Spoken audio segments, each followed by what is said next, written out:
So, subhanallah, this book, Qasas, there's two ways of saying, title this name, Qasas or Qisas. Maybe we'll mention what's the difference. But this book is something that I've been trying to start for a long time. And this book is not unknown to anyone who's been studying Arabic language for any period of time. They would know what this book is.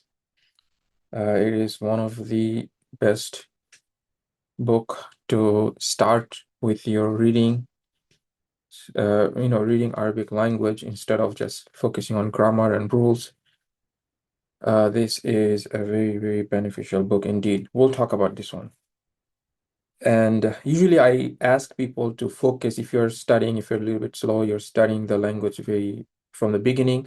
I usually prefer that you just focus on Medina book exclusively just to get don't put too much pressure on you. There isn't too many words in the Medina book that you need to memorize. Just get comfortable with the language overall, so that you don't feel intimidated by the language. Just focus on that book and get it over with. Spend about good 6 months or so. And after you do this, that's when you go with Medina book 2 and Qisas an-Nabiyyin. So that's what we're doing now. Now I'll explain to this. Explain to you how what is this book is about and how to study it and how we will study, because there are so many different ways I've seen that people teach this book, and I will tell you what my approach would be, because we don't want to pressure too much on these books, especially from the grammatical perspective. I've seen people like spend so much time on analyzing every single thing that this book talks about from the grammatical perspective. They do the complete i'rab of every single sentence. Wallahi, that is not the intention by the author. So I'll talk about a little bit more, inshallah. So the book name is Qisas or Qasas an-Nabiyyin, which can be translated as the stories of the prophets or the tales of the prophets. That's fine. So Qisas usually translate more as stories, and Qasas would be more like tales. So that's a sort of differences. And it doesn't matter which one you choose. And it is written by none other than one of the best uh, literature expert that we had in the recent time. He passed away. May Allah have mercy on him. Rahimahullah. His name is Abu Hasan Ali al-Hasan an-Nadwi. This book, the Qasas Nabi, is one of the curriculum, one of the stories that they teach you, exactly the same book, some parts of it, in the Islamic University of Medina in the second year. Just what we're doing, along with Medina Book 2. We will just quickly tell you what was the author's intention. As you can see, it says Lil Atfal, means it's written for the children, and children doesn't mean in a sense for us, where most of us are adult, and that is good thing. We should be studying with the children's book first, and I highly encourage you, if you study Medina book 1 or you're studying Medina book 2, go read the children books. Don't read anything, because that's how we learn language. That's how our children, that's how we learn the language, right? But here's a word of warning. Just because it's children book, don't think that it's going to be easy, because usually in the children book they have lots of vocabularies, and a lot of those vocabularies are more modern, not necessarily super connected to if you're only focused on Islamic text, Quran and Hadith, you will learn a lot of words that you may feel like it's not connected. So, don't think it's easy. It's going to be difficult because they will put a lot of words. So the author's intention was he will write, we'll just read a little bit from his introduction, then you will know what he's intended to do. And I'm not going to read the whole introduction. I'll just tell you a little bit. This will give you the notion of this book before we get started, because I want you guys to feel how I will teach this book. It may disappoint you or it may be okay with you. Okay, so that I want to set the tone first. He addressed these things. This is al-Muqaddimah. Muqaddimah means introduction or preface. He addressed this to Ibn Akhil Aziz. So he's addressing to his nephew, right? So this book is he's addressing to his nephew, and he says that araka harisan ala al-qasas wal-hikaya, that I see that you are very keen on stories and the tales. وكذلك كل طفل في السنة في سنك. Like so is all the children in your age. فتسمع هذه القصص بكل رغبة. You listen to these stories with all your desire, right? وتقرأها بكل رغبة, and you read it with all the desire. ولكني أتأسف لأني لا أرى في يدك إلا حكاية السنانير والكلاب والأسد والذئاب والقردة والدباب. So this is where he's going to say why he wrote this book. He's saying that you read all of these stories with all this, love and desire, but only thing I see unfortunately, he's saying that I see that in your hand, you have nothing but the stories of the cats and the dogs and the lions and the fox and the monkeys. And, so he's saying that you only read the stories of these animals and things like that. Okay, so this is why he wrote these things, because to be honest with you, he's absolutely right. If you look into any kid's book, you'll see always it's about the animals. They teach you good manners. They teach you something moral, something that is beneficial for sure. Most of the kids' book always has something to take away from, but it's always about these fake, makeup, made up stories, right? So this is why he says, وَعَلَيْنَا الْعُهْدَةِ في ذلك, that this is our fault, this is our responsibility. Means he's talking about himself and then the adults itself. Meaning there isn't any good stories for the children that connects them to the Islamic stories, connects them to the actual stories of the Prophet, which are fact and something that it will help you with the readings as well as also your knowledge of the religion. So that is the whole intention. Now, exactly. So that is now why he wrote this and who is he's addressing and what he is trying to accomplish. Okay, so I'm not going to read the whole. So by now, so you know that this would be a stories of the prophets. So he will talk about he has different parts, depends on what edition you look at it. My edition has 2 books, but each book has many different parts. So you'll talk about all the stories of the Ibrahim alayhi salam, Nuh alayhi salam, Musa alayhi salam. So all of the not I don't want to say all, but majority of the prophets. And why did he start with Ibrahim? We'll talk about this one. But so far, I think you already know what this book is about. It is about the stories of the prophets, and it is intended for the children, meaning children in a sense that the reading level. Think about the graded reading. Even if you go to the children's book, they will have graded reading, not graded reading. So that means you will see in the back of the book, it will say 1, it will say 2, it will say 3. So these are the graded, meaning it doesn't have to do with that you're in the 1st grade. It could be in the 10th grade, but but this is the level of your reading level. Exactly. So the graded one would be very short sentences, not too complicated grammars, but there will be vocabs, the things that you need to know. Hakata. So this is how it will you improve, you go to the next stage. So that's what he means by afal here. He's talking about the lower grade. Now, if I had to grade these things, the stories depends, because one of the beautiful about this book is that it paces itself, meaning it starts off easy, and then as it moves forward, it starts going more a little bit more difficult. So it has a grading reading within itself. Okay, so that is also good. So it would be somewhere, I would say 2 to 3. This is where it belongs. Okay, so let's just say how I want to do this thing. How I want to study or teach or learn this book.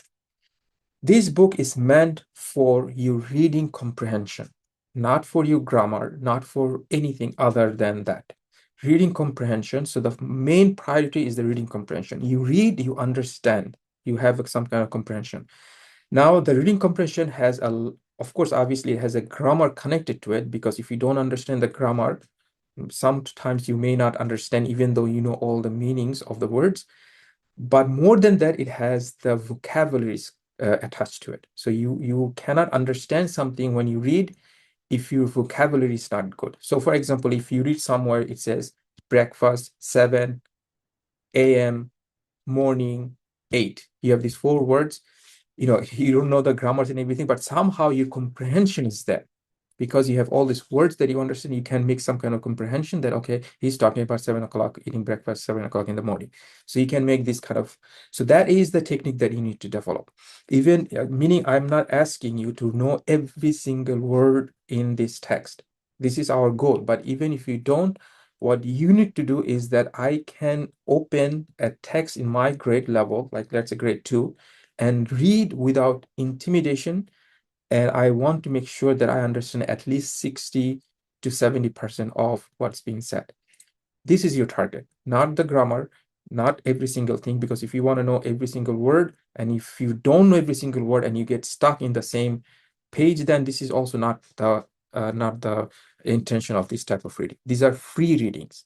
Okay, these are not textbook reading. Textbook reading, maybe you want to make sure every single thing you know, like the text, whatever reading you have in the Al-Arabiyyatu Bayna Yadayk, this is intended that you should know every single word. But these are free readings to improve your reading so that you don't feel, super intimidated by when you see so many Arabic text. Okay, so, and as you know, even Al-Arabiyyatu Bayna Yadayk, their reading is either a paragraph or one page. So you still will not build a habit of reading like multiple pages, like constantly going through the Arabic text. So these are the readings that's going to help you with those. Okay. So imagine yourself that having a Arabic book, nothing but Arabic, you're reading stories. So that's the kind of thing that this book should give you. Not like I know everything. I know this is, it's mudaf, this is mudaf. You say this is is mudaf, this is mudaf ilayhi, this is ta'kid, this is ta'kid. This is not the intention. You should do i'rab only after finishing Medina book 3. And maybe my suggestion would be then when you're doing Ajurumiyah or Mutammimat al-Ajurumiyah, then, and also you should be doing I'rab of the Quran, nothing other than the Quran, where you analyze every single letter and harf and whatnot. Okay, fahimtum?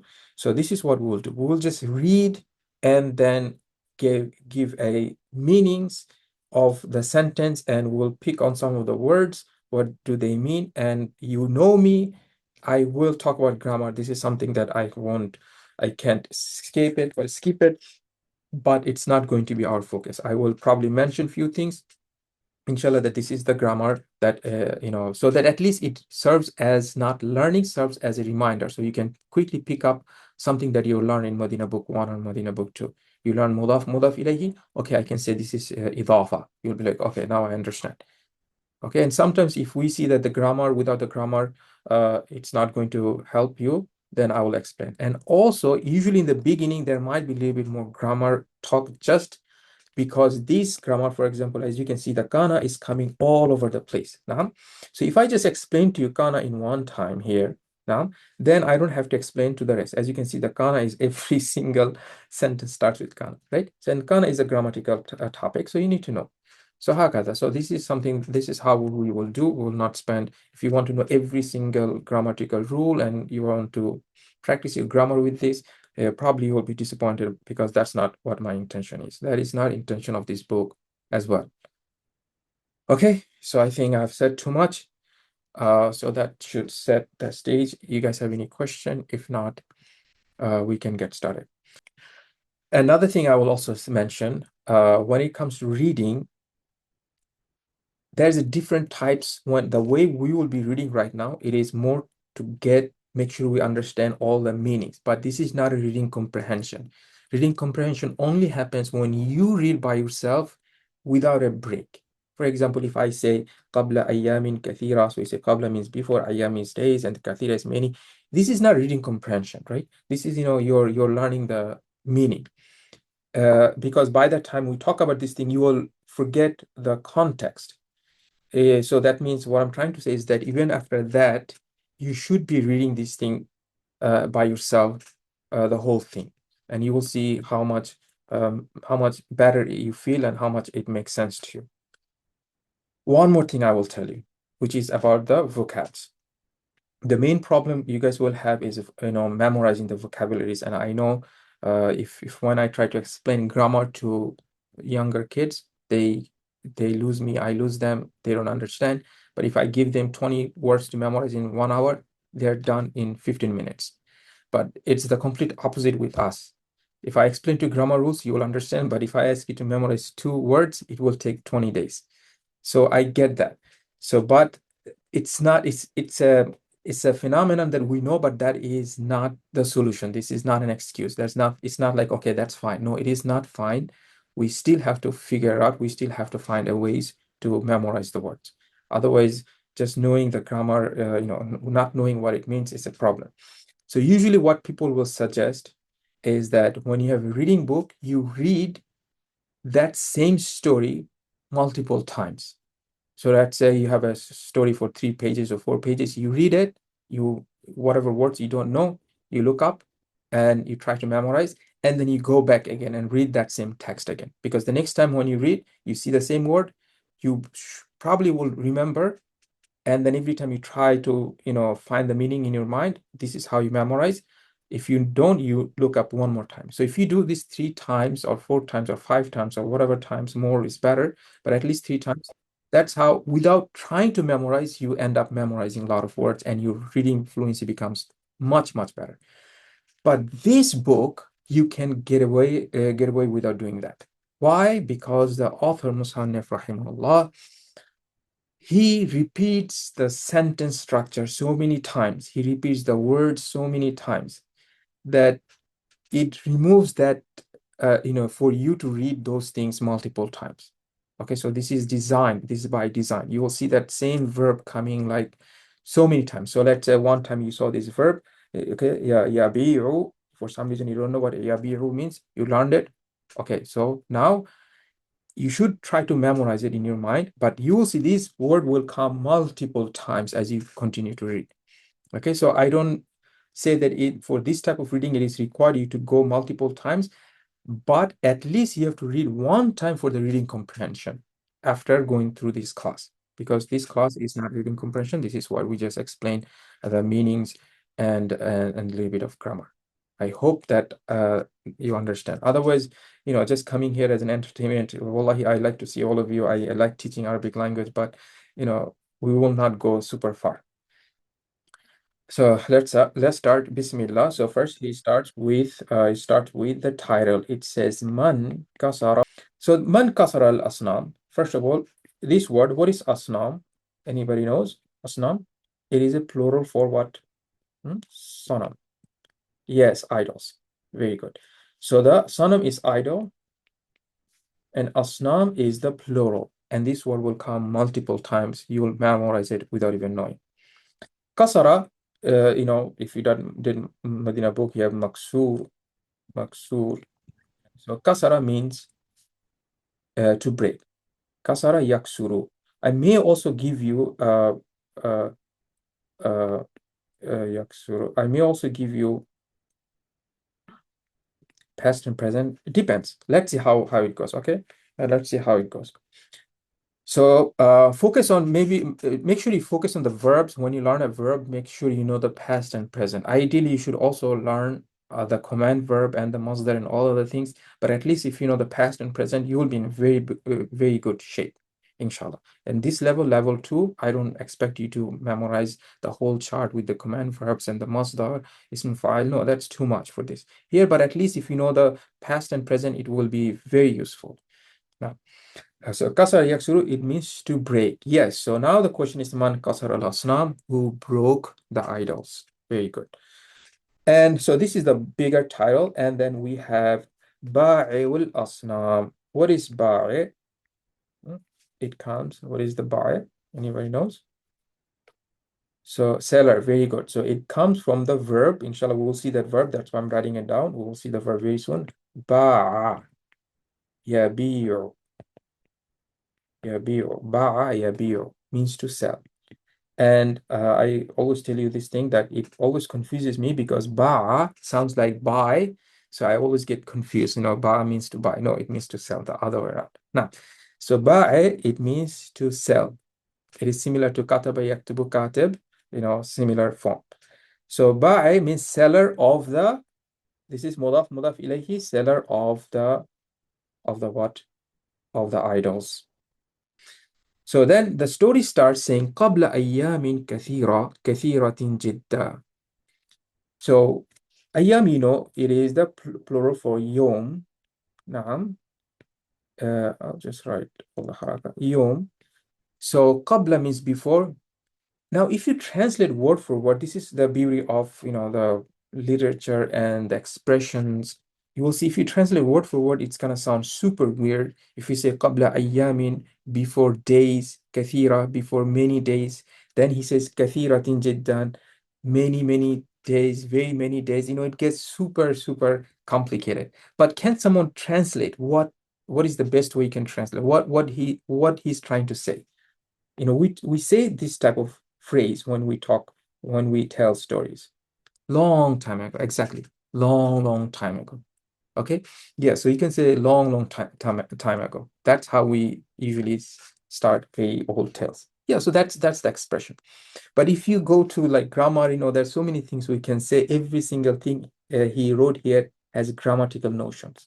Okay. But we're not gonna go there. Like, don't think it's just funny that he repeated these two things twice. No, this is not funny. This is actual grammar. Okay, you can, to make something emphasize, you can repeat the same word multiple times. In fact, you can repeat the sentence multiple times. These are all part of Arabic grammar, like accurate Arabic grammar, not something made up. Okay, so we won't spend so much time. I'm just trying to tell you that I will purposely leave some of the grammar talks. But that's the meaning. Long time ago. قبل أيام كثيرة جدا. كان في قرية رجل مشهور جدا. So what do you need to know? The vocabs. Okay, I'll just highlight the vocabs that you need to know. قرية, anybody knows what قرية means? رجل, you should know what رجل means. رجل is man. قرية is village. Yes, أحسنتم.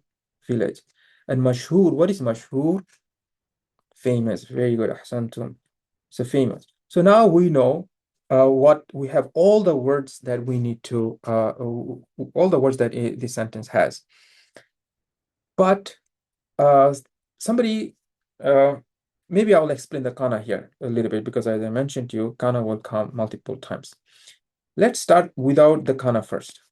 If we remove the kana, then what do we have? We have في قرية رجل مشهور جدا. How would we translate? There was a well-known man. Very good. Ahsanti. Yes, very good. So now this is a statement, right? This is a present statement. So you're saying there's a well-known or very well-known man in the village. Fi qaryatin. And again, I'll tell you what I want to do, just so that you know that I'm purposely skipping. Some people will go into which one is mubtada and which one is khabar. If I ask you, this is a nominal sentence, we have a jumlatun ismiya. So jumlatun ismiya is mubtada and khabar. Which one is mubtada? Just to, tease you a little bit. What is the mubtada here? So if I tell you that this is a nominal sentence, and the nominal sentence has to have mubtada and khabar. Yes, ahsantu. Yes, the rajul is mubtada. This is mubtada mutaakhir. Usually mubtada has to be the first word in the sentence. But when you have a shibh jumla and the mubtada is nakira, you have to switch the order. You see how complicated it gets, and we're going to go way too far away from what the author wanted, which was the reading comprehension. If we start analyzing like this, it's going to be a problem. Okay, but what you should do, because you studied Modina book 1 or Modina book 2, you should pay attention in your mind what's going on. Okay, and sometimes I will just quickly mention this is the mubtada without making too much fuss. So here, if you just translate that exactly what she said, that there was a very famous man in the village. Now, what does the kana do? Kana will just simply make that nominal sentence into a past tense. So now, instead of saying is, you will have to say was. Okay, if you remove the kana, it would be is. You add the kana, it would be was. Simple as that. So kana will make the sentence into a past tense. So now we will say there was a very famous man in the village, in a village. This is A. Then he goes on to say, وَكَانَ اسْمُ هَذَا الرَّجُلِ آزَرَ. Okay, so again, same thing. If you remove the kana, you will say the name of this man is Azar. You bring the kana, you say the name of the man was Azar. Okay, very simple sentence. There is no complication here at all. وَكَانَ آزَرُ يَبِيعُ الْأَصْنَامِ. So now we have our first verb. Anytime we have a verb, I'll try to give you the past and the present, which I already gave you for this verb, which is ba'a yabi'u, means to sell. So now you will see here the kana will have a little bit different impact. Let's remove the kana for now. We say azaru yabi'ul asnam. How would you translate this part? Huh? Azaru yabi'ul asnam. So the azar sells idols. Very good. So it's in a present tense. You can say he is selling or he sells. The sales would be much better here, right? But if I want to say kana, that means we know for sure the kana will bring this statement into past. What would be the best way to translate? Used to, yes. So the issue is when we have a verb, we have to kind of put like used to, because we cannot use was in the verb. Now, so you will say he used to sell the idols. Very good. Okay, so if you know these two usage of kana, wallahi, there's everything else is easy. You will have kana coming in the pure nominal sentence, and you will have a kana which coming, this is a nominal sentence, but it has a verb. So it just has a little bit slight change of the meaning. Then he says, وَكَانَ فِي هَذِهِ الْقَرْيَةِ بَيْتٌ كَبِيرٌ جِدًّا. Very simple, nothing to it. Okay, in this village, and this is also right from the Medina book 1, I think lesson 6 or 5 or 6 or 7, where we learn how to say هَذَا الرَّجُلُ. Okay, it is a expression, it's not a sentence. So we say this, in this village, في هذه القرية, in this village, there is a big, very big house. Yes, now you add kana, then it would be was. Now, yeah, so very good. So these are the things that you should be playing in your mind, because different people are in different background. Okay, some of you know what badal is, but if you studied Medina book 1 and 2 only, you don't even know what badal means. So that's the beauty of if we read, if we keep it in minimum, in your mind, you do the calculation, what's going on. That would work as a review for you. You can write it in here. I don't mind. I would love to see you doing a little bit of Arab here, but I don't want to do this thing like super intensively in the class. Okay, you write, you practice your grammar here. Jiddan means very. What is it? Yes. Now, jiddan means very. So the qarya here, qarya, as she mentioned, it would be used as a badal, but that is something you will learn, inshallah. So now we will say in this village there was a very big big house. Now, then he goes, وَكَانَ فِي هَذَا الْبَيْتِ أَصْنَامٌ كَثِيرَةٌ جِدًّا. Same structure. In this house, there was idols, lots of idols. So this is how you can translate. Instead of saying idols, lots of idols, very idols. No, just translate a little bit. You have to make sure because when you do translation, you have to play both roles. You have to play the roles of someone who is, knows Arabic, and you have to play the roles of somebody who knows English. So you have to do a very good job of translating. Yeah. So I'll leave a lot of the translation for you, so because there's many different ways to do. But you can say in this house there was lots of idols. That's a good translation. Not many idols. That's fine. It will work. Now, the main thing is that remember, when you read to yourself as a reading comprehension, get the feelings. You will see when you read it to yourself, you see that there's a tone, the tone that the author is trying to give it to you. He's trying to set some kind of this telling tone. Okay, so this is purpose. This is purposely is done.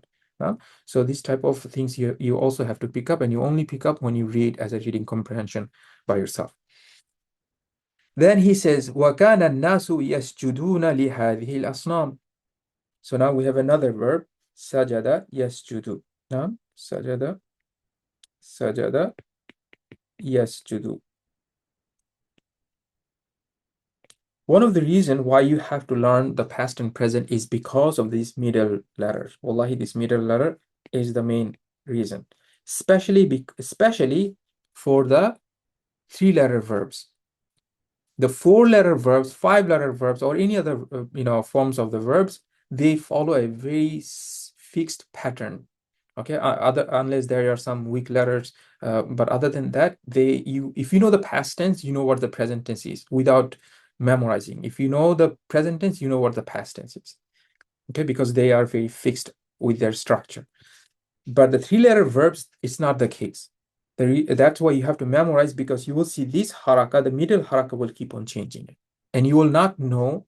There are a few cases you can guess, but majority of the time you will not know whether it has a fatha in the past tense, or the kasra or the dhamma in the past tense, whatever the present tense. So you have to memorize them together. And if you memorize a lot of them, then eventually you can guess them. Also, there are rules. When you do surf class, they will tell you there are some rules. So sajada yasjudu. Now, so does it mean? Yes, to prostrate. Yes. So now this is a plural, as you know from your this stuff comes from the Medina book too. I'll only give you reference to the Medina books, okay? Because these stories are usually very tied to the Medina books. But that doesn't mean that you cannot understand this thing if you have studied by Nayadic or something other than that. Now, so don't feel like, why am I keep on saying Medina books, Medina books? I'll just give you reference because a lot of you guys are familiar with this. If you need to look up something, you have an easy way to do so. So Medina book 2 will talk about all the verbs conjugations. So this is a third person plural. Very good. So now we can say the people, they used to prostrate, the kana is coming, used to prostrate to these idols. لهذه الأصنام. And of course, the simple stuffs like prepositions and adjectives, like taking kasra, all of this. This kasra is not, is this kasra is coming because of this harful jarli? Quick sanity check from you guys. Because he said, Li Muhammadin. Yeah, so what is this kasra is coming for? Why do you have kasra? This is part of the word. Now, so this word is mabni. It will never change. It will always be kasra. Now, very good. Then we have وَكَانَ آزَرُ يَسْجُدُ لِهَذِهِ الْأَصْنَامِ. And the Azar used to, now we have the singular third person present tense form. So the Azar used to, because now he's talking about one person, Azar, he used to prostrate to these idols. Now, وَكَانَ آزَرُ يَعْبُدُ هَذِهِ الْأَصْنَامِ. So what is this verb? عبد. So abada ya'budu means to worship. Very good. So now Azar used to worship these idols. Okay, Azar used to worship these idols. So this is why he ends the first part of the story. Because of today's a lot of my initial, so we'll probably read one more. Okay, we'll read one more, maybe a little bit more. Let's see. Okay. Now, so this is the pace. We're just reading it. Chill. Don't to put a lot of pressure on yourself. Just read. Look for the words that you don't know. These are very simple reading. If you've done Modina book 1, even if you haven't done Modina book 2, I think you will be in comfortable chair. Okay. So, but if you have any question about the grammars or anything, we can tackle them. Case by case. No, so abada, slave would be abid, the one who worships, or abd, Yes, the noun would be slave. Very good. Because they're connected. The one who worships are the slave from the eyes of Allah, right? So that, yes, very good. But this is not the word. It would be abdun. Abd. It's Abdullah, the slave of Allah. Now, makes sense, but this is a verb. Abada ya'budu means to worship. Is that no? So the next section, it says Walad Azar. Quick sanity check. What is the haraka here? I tell you that I'm not going to do it, but you know me, sometimes I'll just push you a little bit so that your eyes are open. Your eyes are open. What is the okay, very good. So this is fatah here. This is idafa, mudaf ilayhi. So technically, this should be a kasra here, but because this is mamnu min as-sarf. Azar is a mamnu min as-sarf. It doesn't take tanween, nor does it take a kasra. So that means we have to put a fatah. Like so. Sometimes I will just quickly check on you, especially the things that I feel like you need to know. Now, وكان آزر له ولد رشيد جدا. Same structure. Azar had a what type of son? What is Rashid? Who has a good translation for Rashid? Hmm. Uh, Intelligent, okay, wise, yes, somewhere between wise and which is righteous, maybe not. It would be something similar to would be uh, like it has, of course, righteous could be there, but it is somewhere here. Yes, somewhere here. Because when you say, what is the, let me see, I think there's a very good English word for this. Rational, that's the word that I was listening. Because the reason why he used the word Rashid is that there's a reason for it. Rational. Why do you think, based on your knowledge about this story, why did you think he put Rashid here? Mature, okay, that's fine. His thinking is very mature. He's logical. Why do you think he decided to use this adjective? Yes, he didn't. But how didn't he do? If you see, we're gonna talk about this thing. Remember, he goes to the lot of logical reasoning, right? He thinks, okay, this is a son. The son is my Lord. Then he says, oh no, it cannot be because it hides. So he's very mature. He's very rational. He uses his logic to conclude a lot of things. So that's why this adjective is used. So it's a very good word to describe him for sure. Now, so he's a rational, rational son, maybe intelligent, rightly guided is another word, rightly guided. Okay, so all of these things, sometimes you will see it's not that easy to translate. You kind of know what it is, but it's not super easy to, just translate in one word. Same thing goes for Rabb. We say Lord, but if you know what Rabb means, wallahi, you will probably fill out 2 or 3 lines to just explain, comma this, comma that, comma that. Rabb is a very, very powerful word, but we just translate as a Rabb, Lord. It's not that easy. Now, so that's what we have. So he had a very rightly guided or rational, wise, intelligent son. So many things I had to use. وكان اسم هذا الولد إبراهيم. So his name was Ibrahim. And I'm not going to translate every time. I'll just say what the sentence is talking about, because if I feel like it's redundant, we have had this type of sentence many times, and that is also part of like reading comprehension. So for example, if I say wakana, we have wakana ismu hadha al-waladi Ibrahim, instead of keep on saying it and the name of this son was Ibrahim, I can quickly say and his name was Ibrahim. And this is a comprehension because I'm taking account of the context. Okay, this is how your mind will do the reading comprehension. Because it's so easy, we don't have to translate everything like that. وكان إبراهيم يرى أن الناس يسجدون للأصنام. So now we have a very interesting thing here. Now, what is yara? What is yara?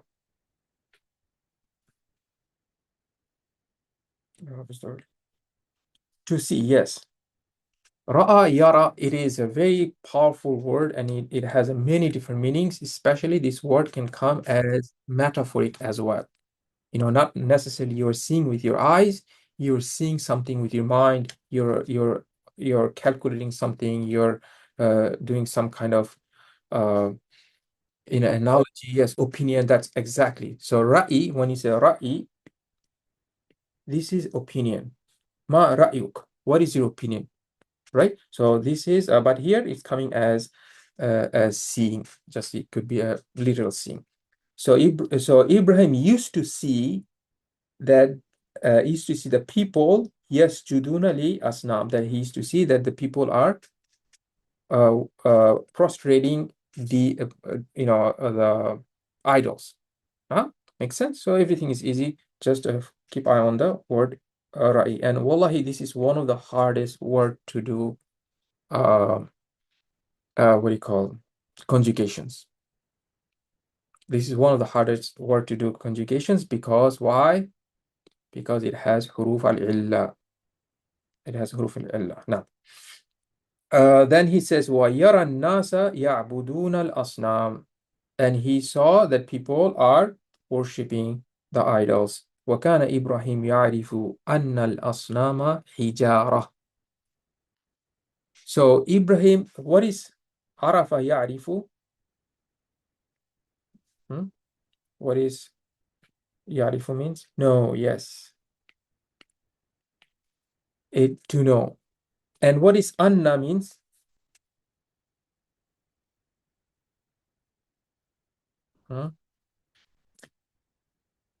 So that okay, good. So I'll just write that for now.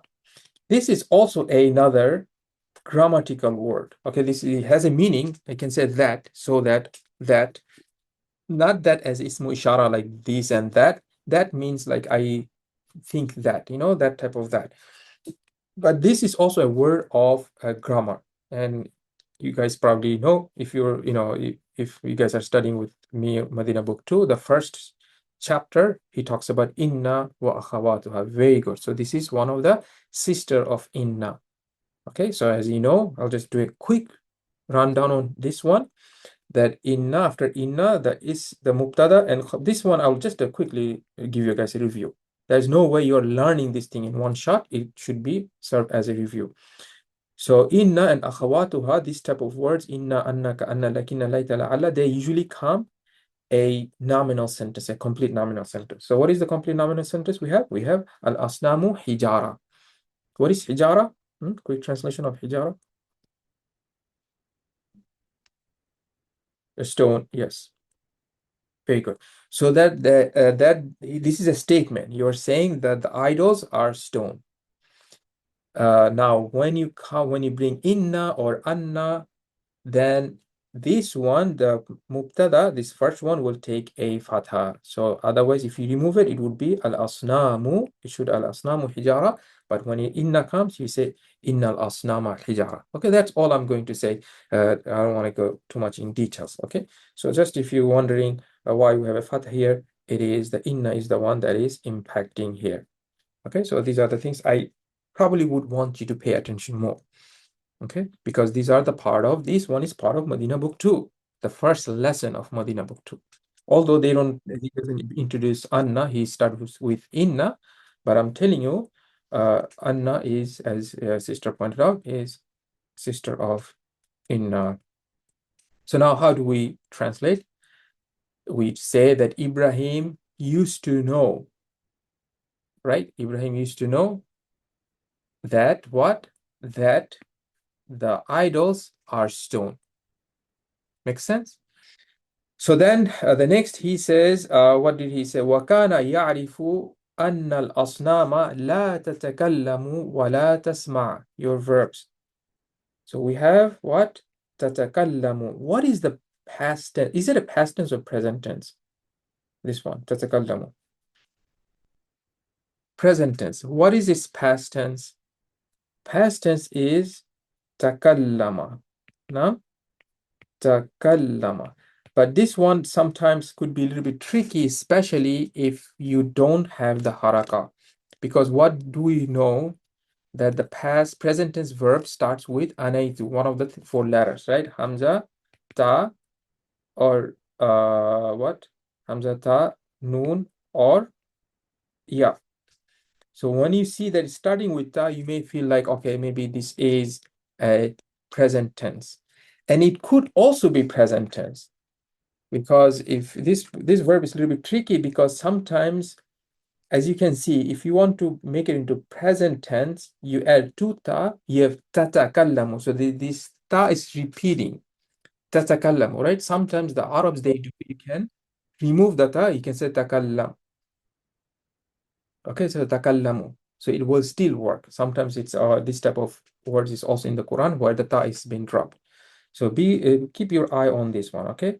So these are the present tense verb is the past tense verb is takallama. Takallama yatakallamu. What does it mean? Huh? What does it mean? To speak. No. Okay, to speak. Wala tasma. So quick question, what is this ta is referring to? Quick question. So you have takallama, yatakallamu. I'm just paying a little bit focus here because few things maybe we need to. Yes, but why is ta? It's very good. It is talking about asnam, but ta means what?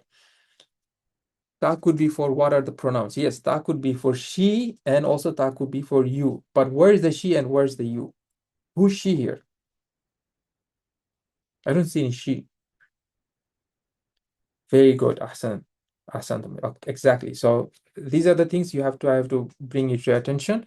Just something that you need to know. So here we have a plural of non-human object, asnam. So plural of non-human object we treat as a singular feminine. So this is ta is referring to the singular feminine. There is no she. So this is what's going on. Very good, Asanto. Wala tasma. What does samia yasma means? This is another one. You should know it. Samia, Samia, Yasma. To listen. Very good. Is it to listen or to hear? I have a listen and to hear. Yes, it is to hear. What is to listen then? Hmm? So Samia, Samia, Yasma'u, it is to hear. First of all, tell me, what's the difference between listen and hear?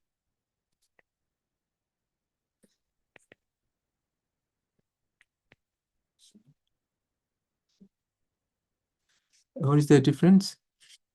Like, what is the difference between to listen and to hear something?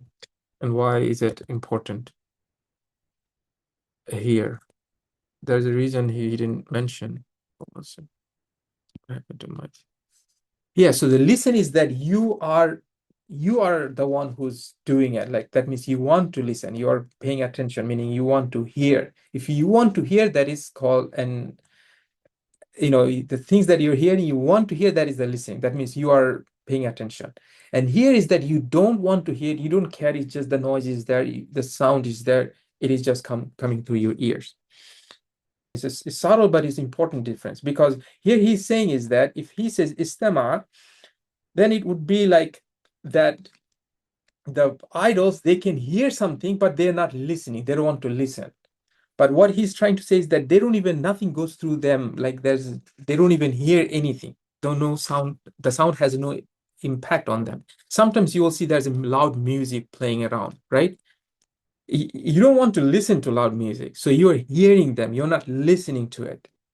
You understand? So that's the difference. So Allah's not going to be punishing you while you are hearing that sound, this bad music playing around. You don't want to listen to it. You're hearing it. So hakada. So there's a little bit subtle difference, but it is an important difference. Now, very good. So that means he's saying that he knows that the idols, they don't speak and they don't listen. So here, as you can see, this ta you will translate as they, because in English we say they for the plural of non-human as well. Very good. Then we have وَكَانَ يَعْرِفُ أَنَّ الْأَصْنَامَ لَا تَضُرُّ وَلَا تَنْفَعُ. Now we have more verbs. Subhanallah, as you can see, the verbs are coming, and wallahi, these verbs will be repeated so many times. And if you've been reading Quran, you know every single verb here it's in the Quran multiple times. Okay, so you are already getting connected to the Quran and vice versa. If you know the meaning, this text should be very easy. Or if if you're learning this thing from this text, then the Quran will become more easy. Yes, ضر يضر. ما معنى ضر يضر? Yes, to harm. Very good. To cause harm. Very good. Where is it? So you have ضر يضر. يضر. To harm. Yeah, to cause harm. Like you're trying to harm somebody. And what is nafa'a yanfa'u? This is nafa'a, to benefit, just complete opposite. So I will say, all I'll write is like this, nafa'a. This is not ayn, this is just fa. Nafa yanfa'u. Okay, to benefit. Very good. So now Ibrahim knows that this idols is not they don't harm anybody and they don't even benefit anyone. Now, then he says, وَكَانَ يَرَى أَنَّ الذُّبَابَ يَجْلِسُ عَلَى الْأَصْنَامِ فَلَا تَدْفَعْ. A lot of stuff. Where do we start? We start with dhubab. Ma mana dhubab? Fly. Very good. Fly. Ahsant. Very good. Yajlisu. Jalasa yajlisu. This one is in Medina book 1, I think. Jalasa yajlisu. To sit. Very good. To sit. Okay, let's go to all the words first. And تدفع. دفع يدفع. ما معنى دفع يدفع? دفع يدفع. This one has multiple meanings. Let's see if you know some of them.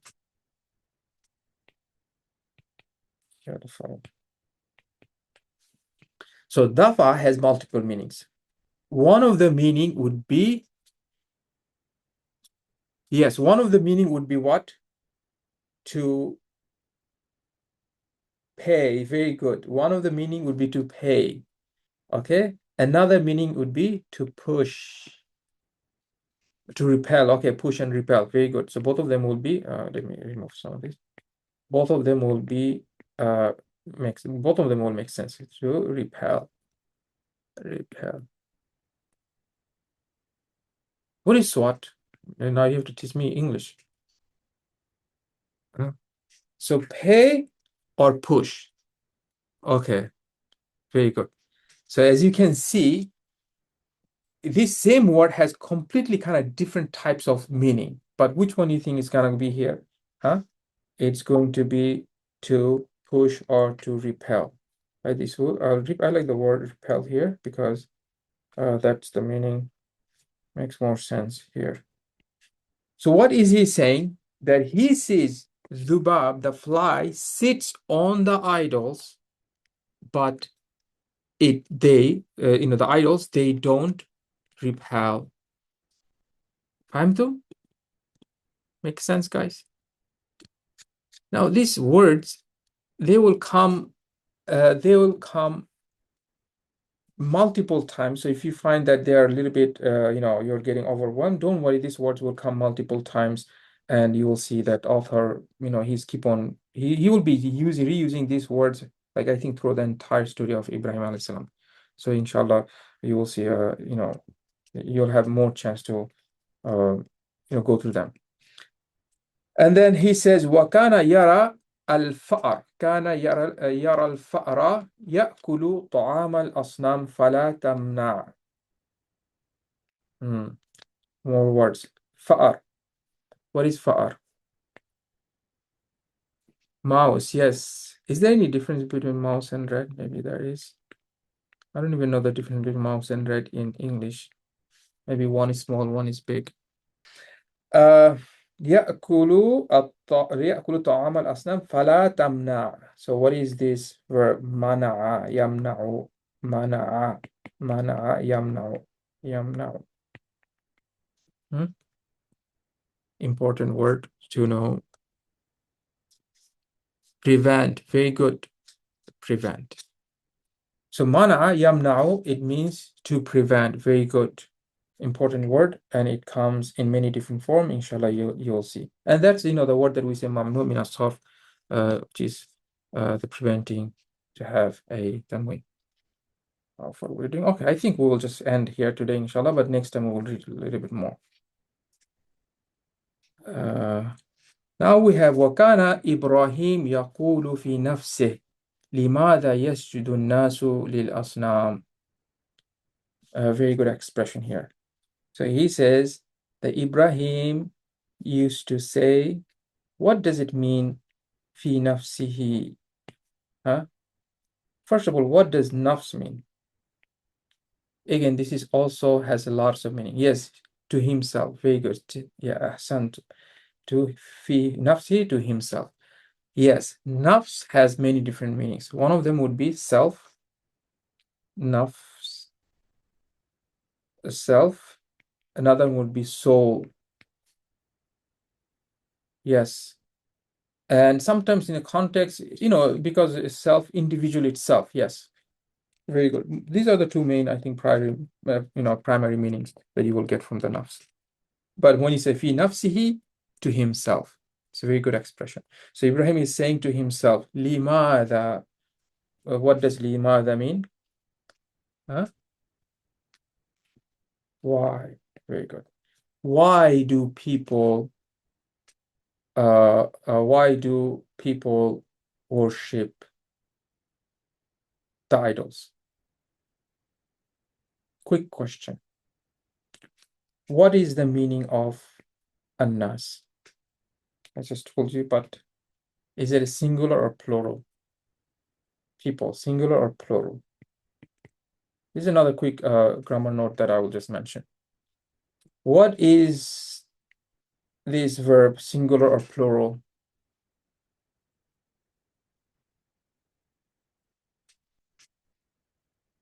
Insan.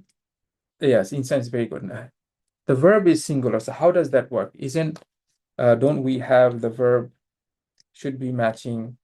So what can you tell me here? Why we have people, but we are using a singular? It is almost like saying, yes, judu. We have yes, judu, Muhammad. Muhammadin, Muhammadun. What am I writing? Muhammadun. Lillahi. So this is singular, that's fine, but why can I say, why is he using a yajud? Is it a mistake or not? Collective noun, okay. Even subject, okay. File visible, very good. Ahsantum. Okay, so there's a little bit of grammar notion here, just in case some of you are wondering. Yes, when you have what Farhan said, that's the most accurate.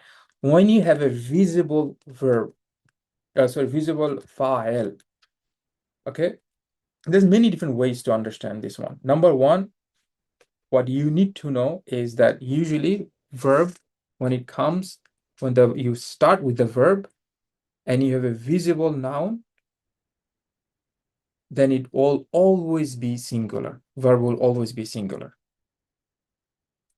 Only time verb will be in a plural when you have the file, the doer is not apparent. If you don't know what it means, it's a little bit complicated. Maybe I shouldn't even ask that one. But by and large, usually subject verbs agreement is that the verb, if you're starting with the verb, which is a verbal noun, it would be, and you have the file, then it would be singular. This would always be singular. Okay. I hope I did not lose some of you. So anyway, these things you will definitely find in book 2. And the last thing we have, وَكَانَ إِبْرَاهِيم يَسْأَلُ نَفْسَهُ. As you can see, here we have fi nafsihi, subtle things, but you should pay attention, especially these things in this level, you have to pay attention.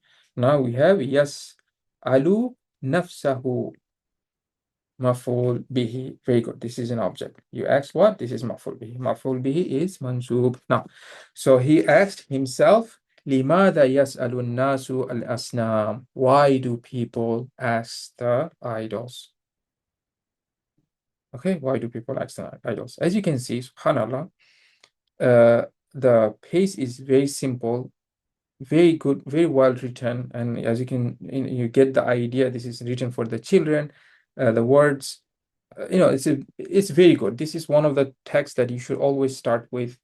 And whatever word you have, wallahi, I can guarantee you that the author did not use any word that is not important from Islamic perspective, right? So he is particularly, and you will see as we go, he will sometimes just literally use the Quran text. Uh, Trust me, it's here, but he's not, like, he will literally use the Quran text word for word.